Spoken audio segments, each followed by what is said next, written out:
Oke, Assalamualaikum warahmatullahi wabarakatuh. Kami dari kelompok 3 ingin mempresentasikan sedikit tentang hasil kerja kelompok kami, yaitu rancangan teknis pada aplikasi Xiaomi.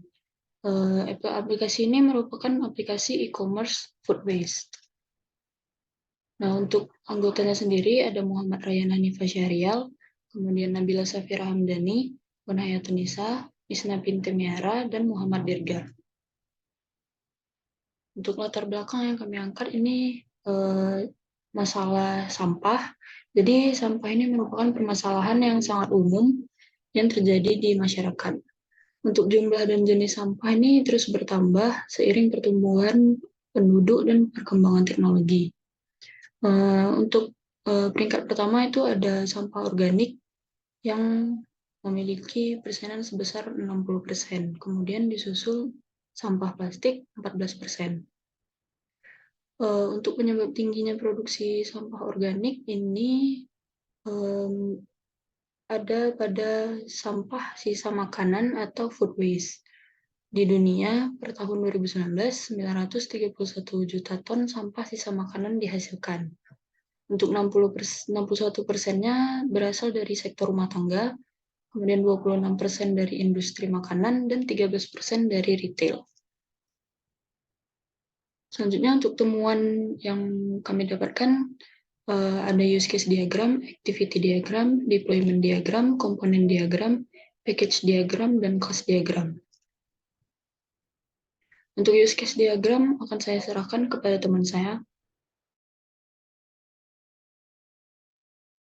Baik, di sini saya Nabila Safira Hamdani akan menjelaskan use case diagram ini. Di sini dapat dilihat ini merupakan use case diagramnya pembeli. Jadi pembeli itu di sini tuh ada 3 aktivitas utama yang dilakukan, yaitu lihat menu, order, dan checkout. Pada aktivitas order itu mencakup memilih menu dan pesan makanan atau minuman. Kemudian ada aktivitas checkout itu mencakup hitung total pesanan makanannya sama membayar pesanan makanan dan minuman itu. Kemudian dibayar pesanan itu mencakup m-banking dan e-wallet. Next.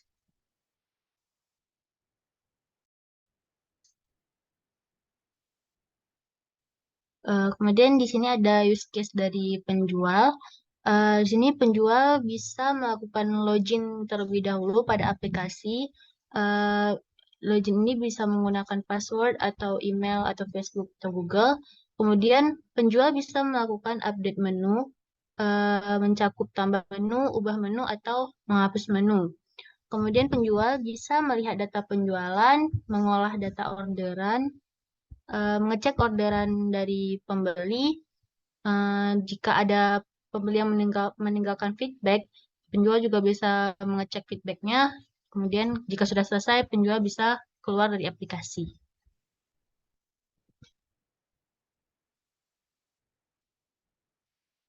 Activity diagram pembeli. Eh, Kita lihat dari activity diagram ini, awalnya pembeli melihat menu, kemudian memilih menu, kemudian memesan menu tersebut, kemudian mencek out menu-menu yang telah dipilih, kemudian membayarkan pesanannya bisa melalui m-banking atau e-wallet. Next. Di sini diagram activity penjual itu penjual pertama login dulu ke aplikasi, kemudian mengupdate menu yang ada pada saat itu, kemudian melihat data penjualannya, kemudian bisa melihat data orderan dan mengecek orderan apa yang dipesan sama pembeli. Lalu jika ingin mengecek feedback, cek feedback dan keluar dari aplikasi jika sudah selesai. Selanjutnya akan dilanjutkan oleh teman saya.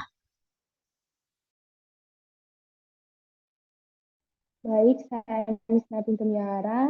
Saya akan menjelaskan tentang development diagram.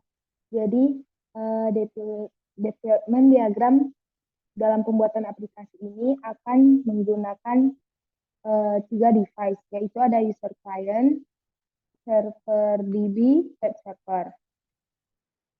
Dalam pembuatan aplikasi ini akan digunakan database server dari MySQL.db, yang mana digunakan sebagai sistem basis data yang akan dipakai untuk menyimpan semua data terkait informasi yang ada pada aplikasi yang akan dibangun.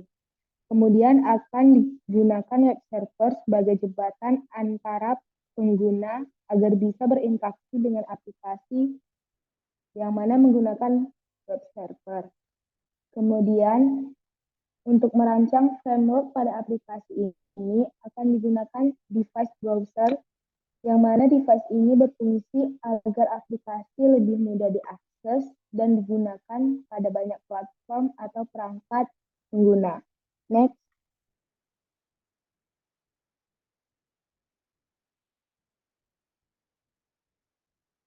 Ini adalah komponen diagram. Komponen-komponen utama yang ada pada sistem ini yaitu ada beberapa. Yang pertama database server, aplikasi penjual, dan pembeli. Jadi pada tampilan aplikasi penjual akan muncul login page pada saat membuka aplikasi, kemudian muncul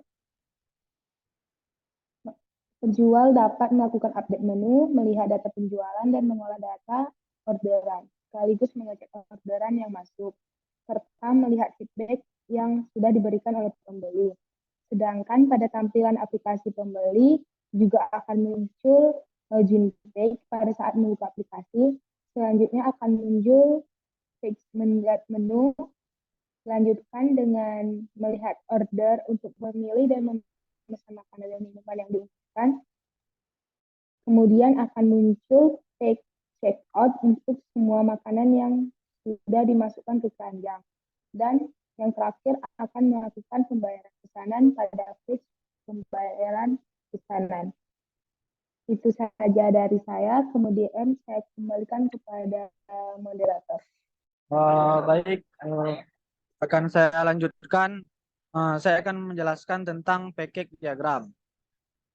Jadi dapat dilihat pada package diagram terdapat pengguna, yaitu pembeli dan penjual, aplikasi dan database. Jadi pengguna pada aplikasi ini yaitu pembeli dan penjual. Pembeli dapat melakukan register terlebih dahulu jika belum memiliki akun. Kemudian baru login untuk mengakses aplikasi. Sama juga dengan penjual. Setelah melakukan registrasi, penjual dan pembeli dapat melihat profil, menjual barang, serta dapat membeli barang. Sekian dari saya serahkan kembali kepada moderator.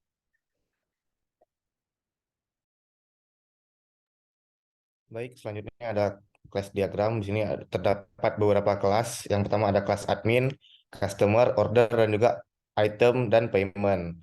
Pada kelas admin sendiri, admin dapat mengelola menu dan juga item yang ada, baik menambah menu ataupun mengurangi menu. Pada bagian customer, customer dapat melihat, membeli dan menambahkan menu ke dalam keranjang. Lalu juga dapat melakukan pembayaran.